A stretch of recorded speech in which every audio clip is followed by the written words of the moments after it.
జూబ్లీహిల్స్ ఎన్నికలలో కాంగ్రెస్ పార్టీకి ఓటమి భయం పట్టుకుంది. అందుకే అజారుద్దీన్ని మంత్రివర్గంలోకి తీసుకుంటున్నారు. అజారుద్దీన్తో రేపు ప్రమాణ స్వీకారం చేయిస్తున్నారు అనేది చాలామంది మాట్లాడుకుంటున్నారు. ఎందుకంటే జూబ్లీహిల్స్ నియోజకవర్గంలో ముస్లింల ఓట్లు చాలా ఎక్కువ. ఇప్పటికీ ముస్లింలు కాంగ్రెస్ పార్టీకి దూరం అయిపోయిర్రు.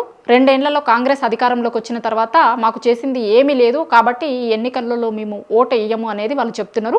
కాంగ్రెస్ ఇంటర్నల్గా చేయించుకున్నటువంటి చాలా సర్వేలలో ఇది తేలింది. అందుకోసమే ముస్లింల ప్రతినిధిగా, మైనార్టీల ప్రతినిధిగా అజారుద్దీన్ని మంత్రివర్గంలోకి తీసుకోవాలి అనుకుంటున్నారు అనేది ఇప్పుడు జరుగుతున్నటువంటి చర్చ. అజారుద్దీన్ చెప్తే ముస్లింలు ఓట్లేస్తారా? అజారుద్దీన్ చెప్తే ముస్లింలు ఓటేసే పరిస్థితి ఉంటే గతంలో అజారుద్దీన్ అక్కడ ఎందుకు ఓడిపోయిండు? గతంలో అజారుద్దీన్ ఇదే మాగంటి గోపీనాథ్ మీద పోటీ చేసి ఓడిపోయాడు. ఇప్పుడు మంత్రివర్గంలోకి తీసుకున్నంత మాత్రాన అజారుద్దీన్ చెప్తే ముస్లింలందరూ వింటారా? ముస్లింలందరూ వింటే గనక గతంలో ఈయన గెలిచి ఉండాలి కదా, ఓడిపోయిందంటేనే ఈయన మాట ఎవరు ముస్లింలు వినరు అనేది అర్థమవుతుంది కదా. అది తెలిసి కూడా మళ్ళీ కాంగ్రెస్ పార్టీ ఎందుకు అట్లాంటి ప్రయోగాన్ని చేస్తుంది అని కూడా కొంతమంది కాంగ్రెస్ పార్టీలో ఉన్నటువంటి నాయకులు చర్చించుకుంటున్నారట.